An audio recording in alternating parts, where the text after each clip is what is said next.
আজকে আমাদের এখানে আউটডোরে একজন পেশেন্ট দেখানোর জন্য এসেছিলেন। ওনার নাম হচ্ছে দীপক চুটিয়া, আর বাবার নাম হচ্ছে Tutai Chutia, Kakadom 12 number block, post office Rangal, district Jorhat, Assam. তারা আমাদের এই ওএনজিসিতে কাজ করে।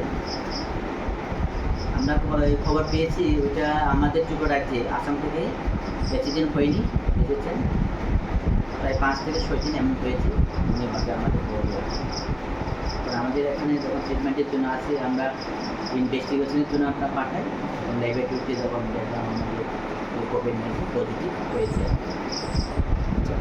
এই ব্যাপারে এখন যে কোভিড-19 পজিটিভটা পাওয়া গেছে, এই ব্যাপারে আপনি কী বলবেন?